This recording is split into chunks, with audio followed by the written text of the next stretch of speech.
Bizarre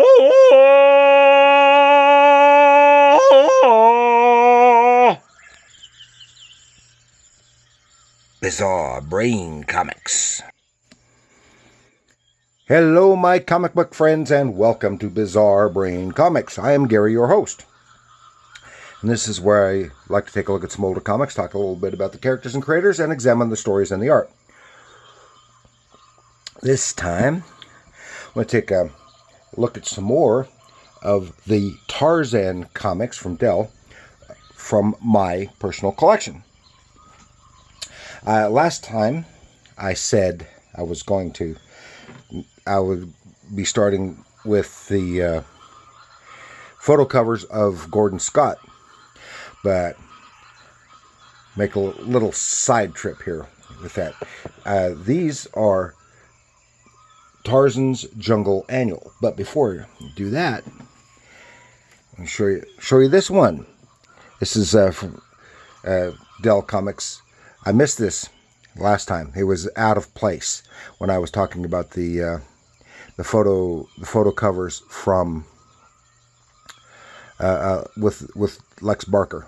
You can see this is pretty rough, but especially down in the corner, it's a nice photograph of Lex Barker, the actor who was playing Tarzan at the time. And I forgot what number this was, but this was from 1954. Then we get on to the Tarzan's Jungle Annuals, and I guess those started in 1951,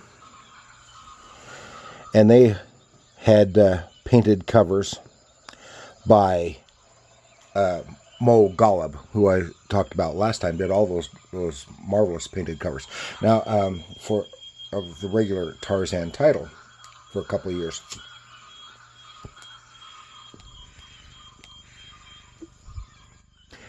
But if you notice here, this would still be considered a photo cover. See if you can see that there.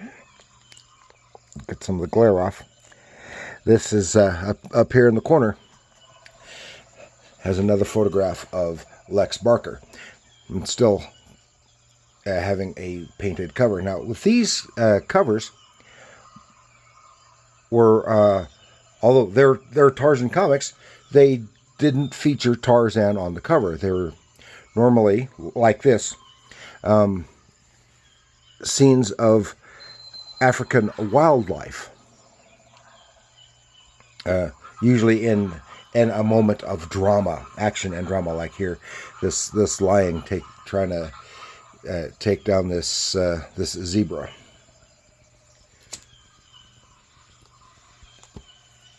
And again, the interior art was by Jesse Marsh, and these featured primarily, if not exclusively, stories that had previously been printed in the regular Tarzan title, and also still featured some of the backup stories, like an occasional Jane story, an occasional Boy story, or Tarzan or Jane and Boy story. And that's what one thing I was going to mention last time, and I forgot to finish it, was that the Tarzan in the Dell comics was neither the Tarzan of the movies nor the Tarzan of the novels.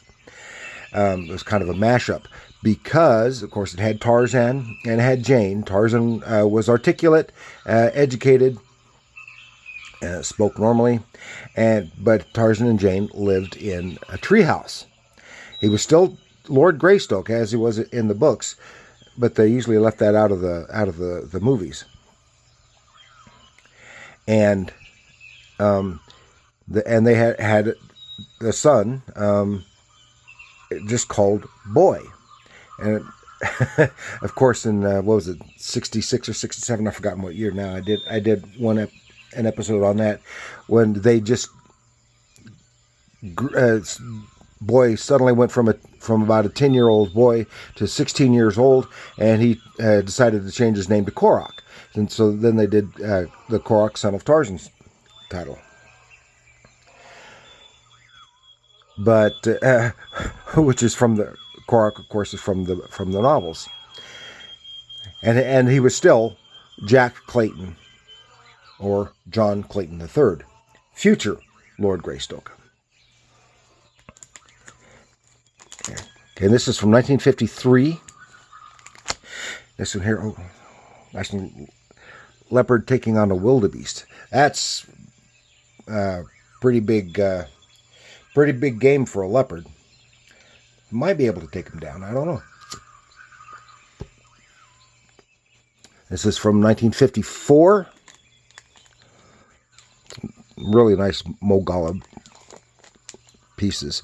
This is kind of stuff that could be like completely separate from Tarzan, and featured in an art museum or art gallery.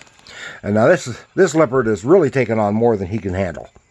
Yeah, leopard trying to take down the rhinoceros. This is number 6. That was 51. That'd be 1957, I think. I think is what it was. Great Mogala. So, this one at least features humans. It's, and this is where it changed. 1958, I think, is when they stopped using the Tarzan's Jungle annual title. And here it says, a giant comic, Tarzan's Jungle World. And I'm not sure if this is Mogala, and this is real rough. I even had to, if you may be able to see it over here, I had to tape the the cover back on. It's really rough, and it looks like it might be George Wilson.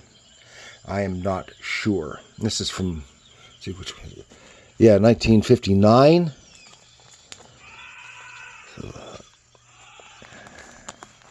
And then here's one. A different, change the title again. It's no longer the regular annual, but it's still in the function of the annual, with a painted Tarzan cover featuring Tarzan, and of course the title has changed to Tarzan, King of the Jungle. And of course these were 25 cents. These were much larger than the regular 10-cent monthly issues. And this is from 1960.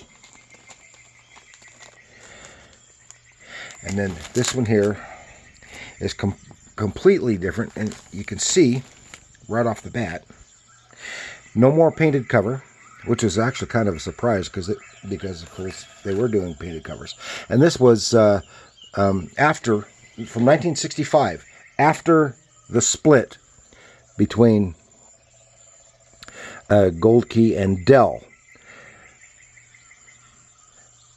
This is 1965 with using a drawing by interior artist Jesse Marsh, and it featured reprint material, and it listed there is from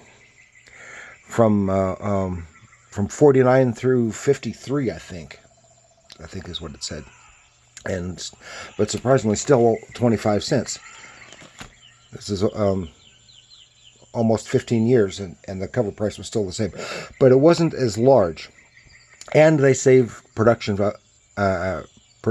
cost by the cover is not the nice glossy or cardstock. These others had a cardstock cover, and as opposed to the glossy cover of the regular issues. And this just has a regular newsprint cover, the same paper as is used on the interior of the issue.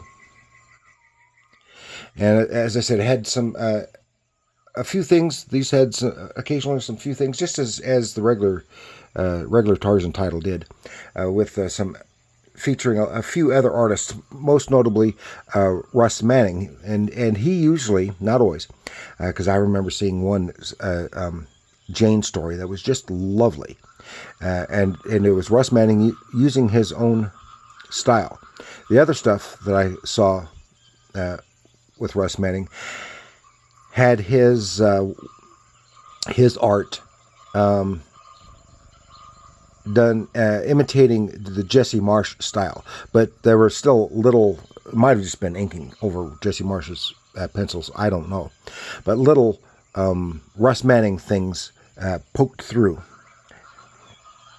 So that's what I've got this time for my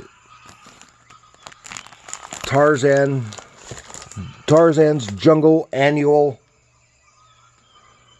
Review. And I hope you enjoyed that. If you've never seen these